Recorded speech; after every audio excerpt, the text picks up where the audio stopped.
Olá de novo, pessoal. Então, continuando aqui o nosso assunto sobre sinais e sistemas, vamos ver agora os nossos sinais elementares, né?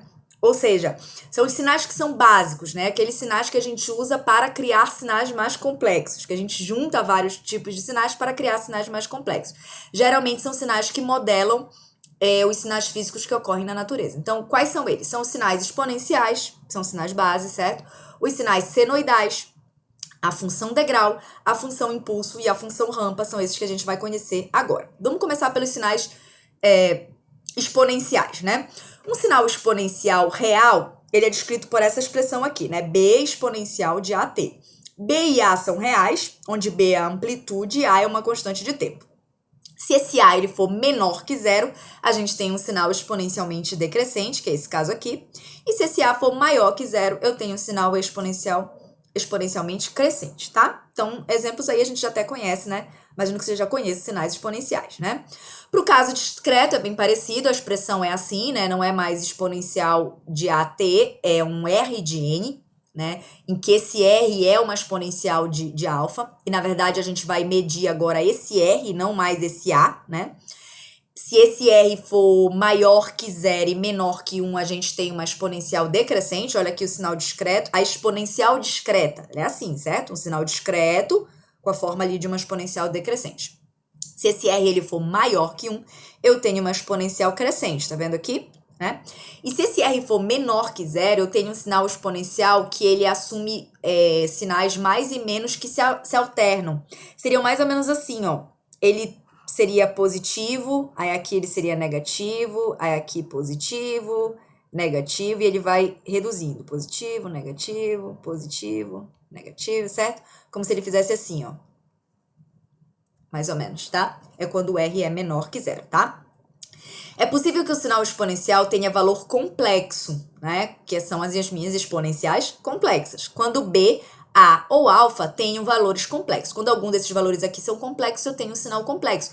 Que é o caso do meu E de J ômega T, é uma exponencial complexa contínua.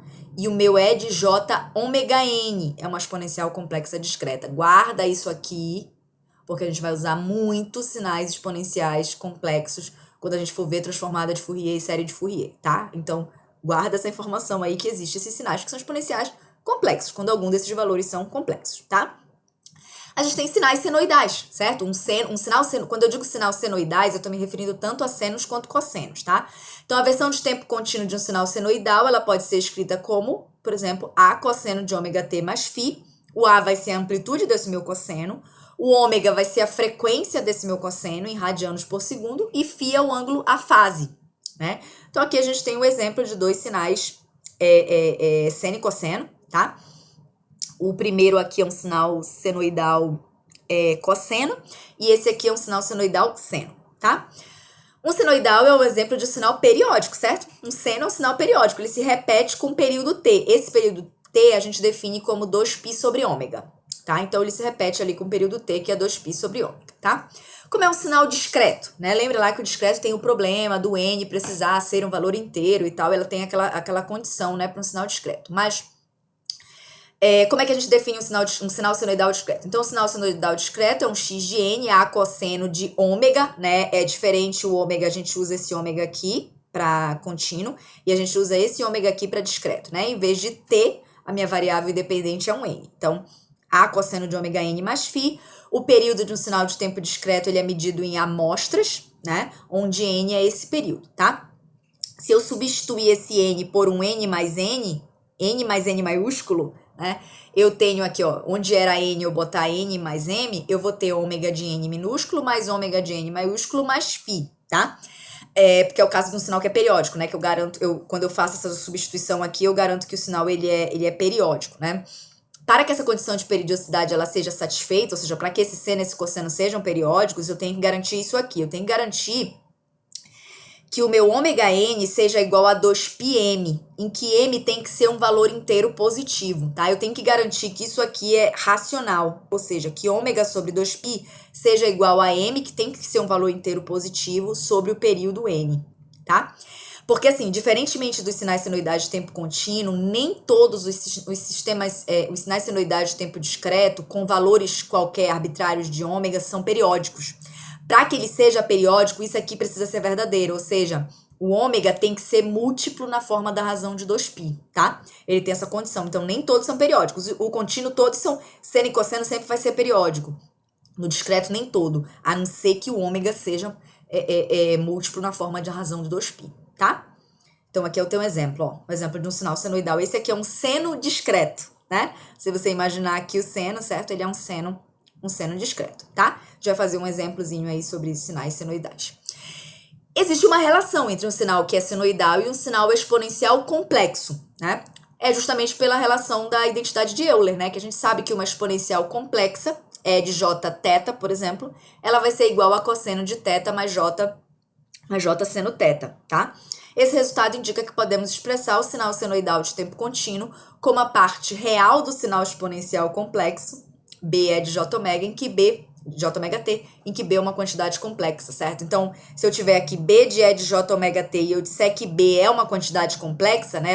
Por exemplo, um A é de jφ, e eu substituir aqui esse B por A é de jφ, eu tenho aqui, né? Eu vou ter uma exponencial de jωt mais φ, eu vou ter justamente um A cosseno de ômega-t mais um JA seno, em que a parte real do meu sinal complexo vai ser um cosseno e que a parte imaginária do meu sinal complexo vai ser um seno, tá? Então, eu tenho essa relação direta aí entre um sinal senoidal e uma exponencial complexa. O mesmo vale para o discreto, tá? Eu vou ter também a similar. A parte real da minha exponencial complexa, ela é um cosseno. E a parte imaginária da minha exponencial complexa, ela é um seno, tá? Ele mostra aqui também uma representação bidimensional do sinal exponencial complexo para ômega igual a π sobre 4 e n variando de 0 a 7, certo? Ele mostra aqui os valores dos ângulos para cada valor de n, certo? Existe também o que a gente chama de um sinal senoidal exponencialmente amortecido, né? Ele é resultado da multiplicação de um sinal senoidal por uma exponencial decrescente. Quando eu multiplico uma exponencial por uma exponencial decrescente por um sinal senoidal, eu tenho isso aqui, ó. Certo? É um sinal que a gente chama de exponencialmente amortecido, ó. É um sinal quando eu multiplico uma exponencial decrescente, né, por um seno. Tá? A mesma coisa vale também para o caso discreto. Eu posso ter também um sinal exponencialmente amortecido. Ele tem essa cara aqui. Ele é um seno que tem um formato meio que de uma exponencial decrescente, tá? E aí a gente chega num sinal que a gente vai usar muito daqui para frente, muito. Então é muito importante que vocês entendam, porque ele é um sinal base. Exponencial e sinais senoidais a gente meio que já conhece. Esse aqui é um cara novo, que vocês precisam conhecer hoje, que a gente vai usar muito, tá? É o que a gente chama de função degrau. Quem é a função degrau? Primeiro de tempo contínuo. A gente denota ela por U de t. Então, olha lá, gente, toda vez que a gente falar U de t, é um sinal degrau. Como é este sinal degrau? Ele é 1 para t maior que 0 e ele é 0 para t menor que 0. Olha lá, t menor que 0, ele é 0. Quando ele chega em 0, ele passa a ser 1. Esse cara aqui é um sinal degrau, tá? Disse que ele representa uma descontinuidade em t igual a 0, certo? Uma vez que o valor de t se modifica instantaneamente de 0 para 1. Em t igual a 0, ele, do nada, sai de 0 e vira 1, certo? Abruptamente, tá? Essa função eu posso deslocar ela no tempo, né? Eu vi como deslocar ela no tempo, certo? Quando eu faço u de t menos t0, eu tenho um t0 positivo, porque o menos é da fórmula, certo? Portanto, eu desloco para a direita ou para a esquerda? Desloco para a direita, certo? Eu desloco para a direita de um valor t0. Então, onde era 0, ele passa a ser t0, tá vendo? Então, ele passa a ser de amplitude 1 a partir de t0. Isso aqui é fazer u de t menos t0, ou seja, eu deslocar esse sinal de t para t0. Se eu fizesse u de t mais t0, eu vou deslocar para a direita ou para a esquerda? Para a esquerda, certo? Então, porque o meu t0, na verdade, ele é um menos t0, não é? Porque o menos é da fórmula. Então, é como se eu deslocasse ele para cá. Ó. Vamos supor que aqui fosse um menos t0. Como é que vai ficar esse sinal? Eu vou pegar o meu degrau e vou desenhar ele assim, ó. Lembra que ele vai embora para infinito, tá? Ele vai embora para infinito, isso aqui vai embora para infinito. certo? Então, aqui seria eu deslocar ele o de t menos t0, e aqui seria eu deslocar ele o de t mais t0, que é eu deslocar ele para a esquerda. Aí ele começa, a partir de menos t0, ele passa a ser 1. Antes disso, ele é 0, tá? Então, essa é a função degrau, certo? A versão de tempo discreto da função degrau, mesma coisa, certo? Ó, ela passa a ser 1, o de n, olha lá como a gente vai chamar, o de t, o de n, certo? Ela passa a ser 1 para n maior ou igual a 0. Então, quando n é igual a 0, tá aqui, ela passa a ser 1, com valores discretos, em 0, em 1, em 2, em 3, e vai embora para infinito. Antes disso, ela é 0, tá? Quando eu quero deslocar esse sinal, mesma coisa, né? Eu tenho um k, né, que é a mesma coisa que o meu t0, é um k positivo, né, porque o meu menos é da fórmula, portanto, eu desloco essa minha função para um valor k. Então, em vez dela começar a ser 1 em 0, ela começa a ser 1 em k, porque eu desloquei ela de k. Mesma coisa vai acontecer se eu deslocar ela para um k negativo, tá? Mesma coisa, só lembra que é um sinal discreto e um sinal contínuo, tá? A função degrau, ela é um sinal que ela é particularmente simples de aplicar. Como é uma aplicação, por exemplo, na função degrau? Você pode usar a função degrau como um sinal de teste. Por exemplo, eu quero saber a rapidez com que o meu sistema ele vai responder uma mudança abrupta de sinal, certo? Eu quero testar ele para saber como ele vai responder se eu mudar abruptamente o sinal na entrada. Eu uso um degrau. Eu boto um degrau na entrada e vejo o que sai na saída. Porque o degrau tem essa característica, ele muda abruptamente. Em t igual a 0, ele passa de 0 para 1, certo? Você também pode construir outras formas de onda, tipo, você pode juntar degrau com degrau e criar uma outra forma de onda, que é o exemplo que a gente vai fazer, alguns dos exemplos que a gente vai testar, como é que a gente faz para juntar degraus para criar novos sinais, certo? Outra função muito importante que você vai ouvir muito e que você precisa conhecer a partir de agora. Função impulso.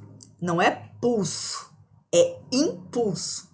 Um pulso, que a gente até chama de um pulso retangular, é isso aqui, ó. Isso aqui é um pulso retangular. Por exemplo, de menos 1 até 1 e 1. Isto aqui é um pulso.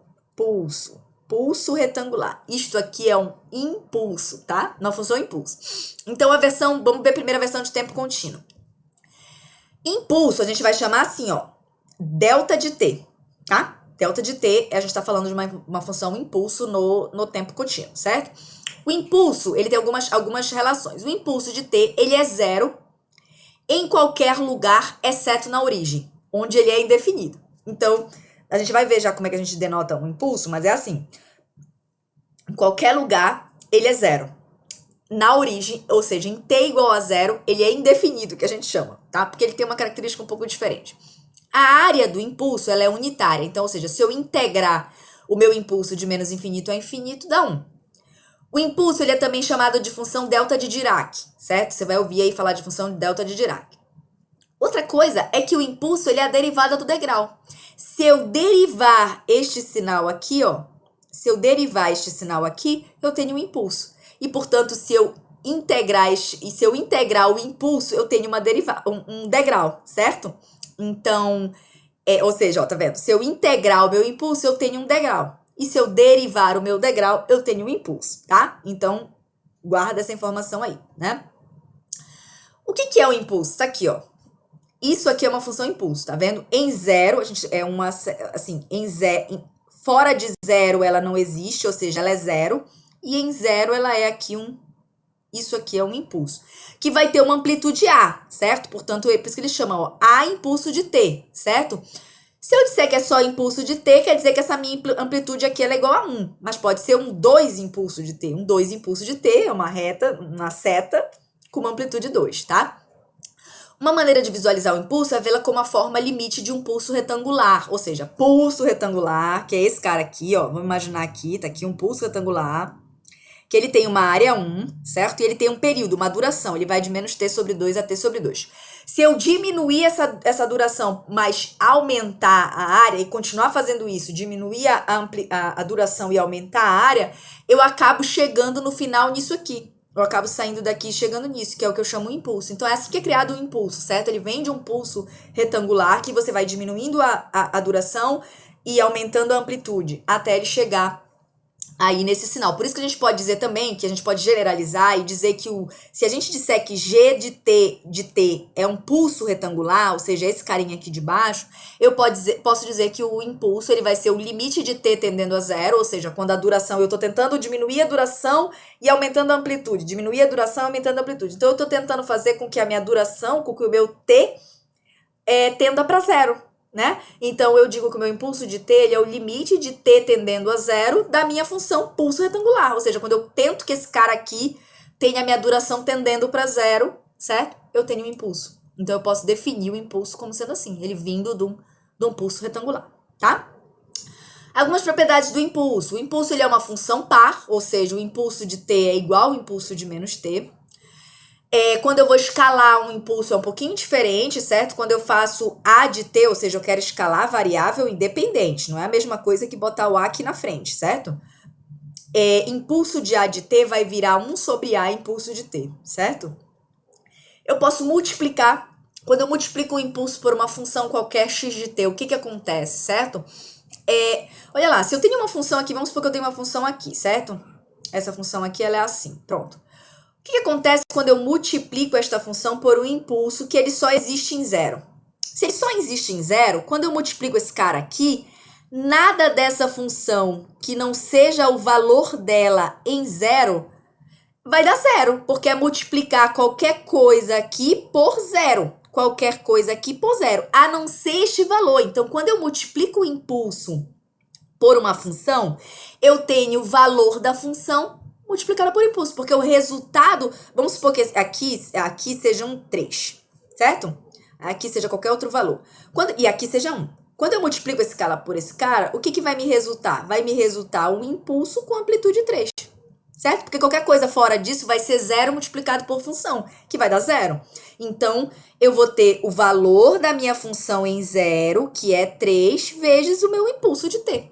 Certo? É isso que acontece quando eu multiplico uma função por um impulso. Eu vou ter o valor da função apenas no momento que o impulso ocorre. Porque fora disso ele é zero, né? De forma similar, eu posso multiplicar um sinal por um impulso deslocado. Esse cara aqui, assim como eu posso deslocar qualquer sinal, e assim como eu posso deslocar o degrau, a função degrau, eu também posso deslocar um sinal impulso, certo? Eu fazer um impulso t de menos t0 é pegar este cara aqui que era zero e botar ele para começar em t0, seja ele qual for. Se for um t0 positivo, para a direita. Se for um t0 negativo, para a esquerda, certo? Quando eu multiplico um sinal por um impulso deslocado, é a mesma coisa. Eu vou ter apenas o valor do sinal no momento que o impulso ocorre. Não vai ser mais zero, porque eu desloquei ele para t0. Portanto, vai ser o valor do sinal no momento t0. Porque qualquer outra coisa, além disso, eu vou multiplicar por zero. Porque o impulso ele só existe em t0, porque eu desloquei ele, entendeu? Então, isso que acontece, certo? Então, aqui ele mostra, ó, um impulso em zero e um impulso em t0. É simples, é pegar ele e deslocar para t0, ele todo, porque ele só existe em zero, tá? A gente tem também o que a gente chama de propriedade de peneiramento ou amostragem do impulso unitário, certo? Quando eu faço a integral dessa multiplicação, quando eu faço a integral de menos infinito de x de t, impulso de t, toda vez que eu faço a integral desse sinal, como a integral do impulso é 1, perdão, a integral do impulso é 1, uma propriedade dele, a integral disso aqui vira o próprio sinal, tá? Então, quando eu integro todo aquele impulso, quando eu integro eu faço a multiplicação por vários valores e integro todo mundo, eu não tenho mais impulso, eu tenho apenas o valor, tá? Esse resultado mostra que a área sobre o produto da função x de t por um impulso é igual ao valor da função no instante que o impulso unitário se localiza, certo? Ó, tá aqui, o valor da função em que o instante que o impulso ocorre, né? Ou seja, a operação indicada no primeiro membro da equação peneira o valor x de t0 da função x de t no tempo t0. Por essa definição, a gente pode definir assim, a gente pode dizer que um sinal contínuo qualquer, ele é o resultado da integral de menos infinito a infinito do valor do sinal no momento que o impulso ocorre pelo impulso. Então, o que eu posso dizer? Eu posso expressar qualquer sinal contínuo como uma combinação de impulsos deslocados. Entendeu? Então, se eu tiver vários impulsos deslocados, e eu fizer a integral deles, eu vou ter, o resultado dele vai ser um sinal contínuo. Então, eu posso representar qualquer sinal contínuo como uma combinação de impulsos deslocados. Ou seja, eu integrar esse impulso deslocado, eu já no sinal contínuo, tá? É uma forma de representar. Eu posso representar um sinal contínuo como uma combinação de impulsos, certo? A função impulso discreta, mesma coisa. Em vez de ser um impulso, um delta de t, vai ser um delta de n. O desenho só não tem aquela setinha bem aqui, tá? Ele é apenas uma bolinha aqui, assim, o impulso discreto a gente faz só como se fosse uma bolinha mesmo, né? Ele é 1 quando n é igual a 0 e é 0 quando n é diferente de 0. Eu também posso deslocar esse cara para a direita ou para a esquerda, tá aqui, certo? Eu também posso deslocar esse cara ou para a direita ou para a esquerda, tá? Mesma coisa. Ele também tem propriedades. Quando eu multiplico um sinal por um impulso deslocado, o resultado é o valor do sinal no momento que o impulso ocorre vezes o impulso deslocado, tá? Eu tenho derivada e integral. A diferença aqui é que eu uso integral quando eu trabalho com sinal contínuo. E eu uso derivada quando eu trabalho com um sinal discreto, certo? Então, isso aqui é a representação da derivada, tá? No discreto, a derivada é assim. E a integral é um somatório. E a mesma coisa, qualquer sinal, qualquer sequência discreta, eu posso representar como uma soma de impulsos, certo? Um sinal x de n, ele pode ser representado como uma combinação de impulsos, né? De impulsos deslocados, né? O valor da função vezes o impulso, o valor da função vezes o impulso. Eu posso fazer, então, qualquer sinal como uma combinação de impulsos deslocados, tá? A gente vai ver alguns exemplozinhos aí sobre isso pra gente entender bem integral e impulso, tá? E por último, a gente tem a função rampa, né? A gente sabe que a função impulso é a derivada do degrau. E a integral do degrau é a rampa, tá? Então, quando eu integro o degrau, eu tenho a rampa, que é, na verdade, fazer t o de t, ó. É fazer t o de t. Essa que é a rampa. Então, a rampa, ela é t... Perdão, ela na verdade é isso, ela é t para t maior que zero e ela é zero para t menor que zero. Então, a gente pode definir assim também, olha. A rampa, ela é t o de t. Por que t o de t? T, certo? É a função t. Mas por que o de t? O de t quer dizer que ela só existe para t maior que zero, certo? Porque o meu sinal u de t, que é a rampa, ou que é o degrau, ele não é assim? Ele só não passa a ser 1 para t igual a zero? É a mesma coisa que eu multiplicar t por 1, certo? Porque se eu multiplicar t por 0, ele é 0. Então, eu não posso dizer que apenas a rampa ela vai ser t. Se eu disser que ela é apenas t, eu estou dizendo que ela existe para qualquer tempo, de menos infinito a infinito. Eu quero dizer que ela existe só para os positivos. Então, eu tenho que dizer que ela é t u de t, que é a mesma coisa que eu multiplicar t por 1, que é o degrau, para t maior que 0. Portanto, isso aqui é uma função rampa, tá? É a mesma coisa também, é equivalente pro degrau, só que em vez de a gente usar um t u de t, a gente usa um n u de n, porque a variável independente aqui é um n. Mas olha, essa aqui é uma função rampa também, tá? Ela só existe para t maior que 0, certo? Então, essa é aí a diferença. Ela pode ser usada também como um sinal de teste. A função rampa nos possibilita avaliar como um sistema de tempo contínuo reagiria a um sinal que cresce linearmente com o tempo. Por exemplo, eu quero testar para ver se o meu sistema como ele reage para um sinal que cresce linearmente com o tempo, que é o caso da rampa, tanto contínua quanto discreto. É só botar uma rampa na entrada e ver o que acontece na saída do sistema, tá? Então, pode ser usada como uma função de teste. Já fazer um exemplo aí também, certo? Outra coisa que a gente pode ver é que os sistemas, agora falando de, vamos esquecer um pouquinho os sinais, vamos falar de sistemas. Os sistemas, eles podem ser vistos como uma interconexão de operações, ou seja, que transformam um sinal de entrada em um sinal de saída. Então, a gente pode usar um operador global, que a gente chama de H, que a gente diz aqui, olha, a minha saída, ela é hx de t, ou seja, ela faz alguma manipulação em x de t para me dar y de t. E a mesma coisa no discreto. O meu H, operador global H, que denota o meu sistema, faz alguma operação em cima de x de n para me gerar y de n, tá? E aí, pensando aí que a gente tem agora o sistema, vamos ver as propriedades desses sistemas, tá? Ou seja, as propriedades desse meu operador H, né? A primeira delas é estabilidade, tá? Quando é que o meu sistema ele é estável? Um sistema a gente chama que ele é biboestável, ou seja, que ele é entrada limitada, saída limitada, totalmente estável, certo? Se e somente se toda entrada limitada resulta em uma saída limitada, ou seja, a saída do sistema ela não vai divergir se a entrada não divergir, tá? Então, um operador ele é biboestável, que é esse entrada limitada, saída limitada, se a saída dele do sistema satisfizer essa condição. O módulo de y de t tem que ser menor ou igual a m de y, em que m de y ali é um número positivo que é finito. Ele tem que ser menor que algum valor finito, tá? Isso aqui tem que ser verdadeiro sempre que o sinal de entrada também for limitado, ou seja, o módulo de x de t for menor ou igual que um valor m de x, que também tem que ser um número inteiro positivo. Então, se a minha entrada for limitada por um valor inteiro positivo, a minha saída também for limitada por um valor inteiro positivo, eu digo que esse meu sistema é bibustável, tá? Mesma coisa vale pro discreto, tá? É bem semelhante, certo? A gente vai fazer 2 exemplos de como é que a gente testa que um sistema ele é bibustável, tá? Memória, outra propriedade do sistema. Quando é que o sistema ele tem memória?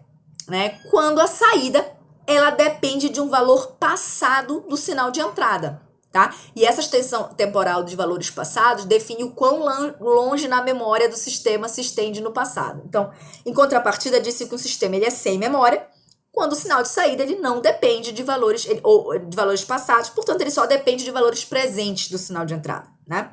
Então, por exemplo, um resistor, ele é um sinal sem memória, né? Porque a corrente que flui nele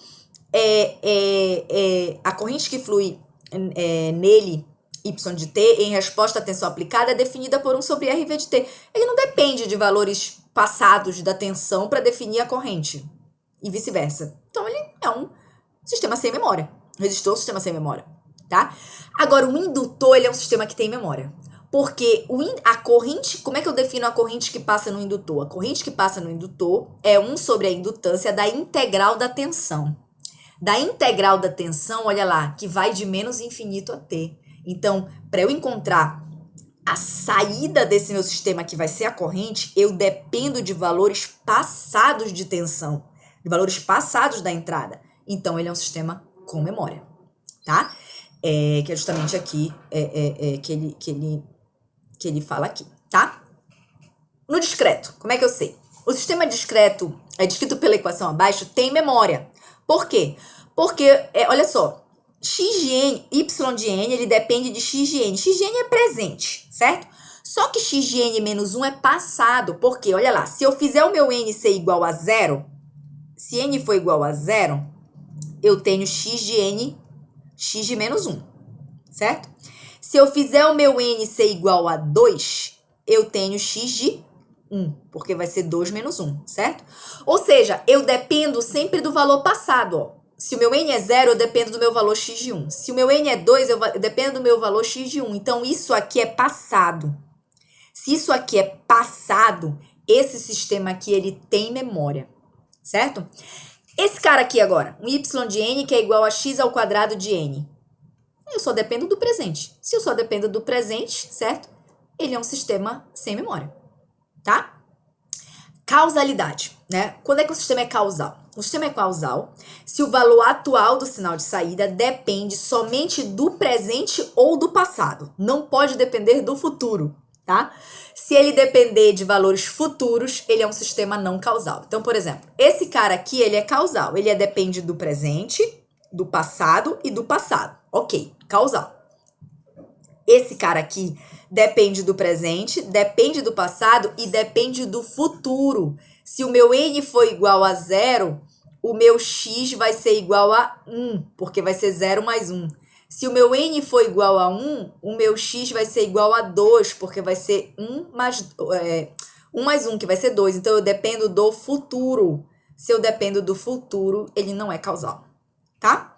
Invertibilidade, né? Quando é que o sistema ele é invertível? Ele é invertível se a entrada do sistema puder ser recuperada da saída. Eu tenho uma saída e eu consigo, através da saída, recuperar a entrada. Ele é invertível, tá? Então, ele diz aqui, olha, admitamos que o operador H represente um sistema de tempo contínuo com o sinal de entrada x de t produzindo o sinal de saída y de t.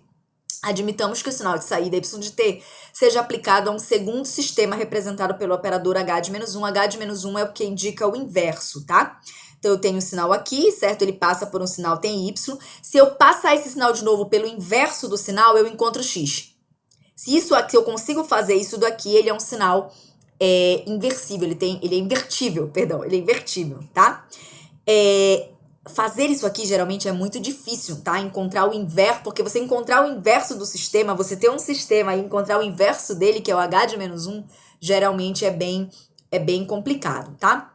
De qualquer forma, um sistema não é invertível a menos que distintas entradas aplicadas ao sistema produzem distintas saídas, tá? Geralmente é isso que a gente vai considerar, ou seja, deve haver uma correspondência biunívoca entre os sinais de entrada e saída para que o sistema seja realmente invertível.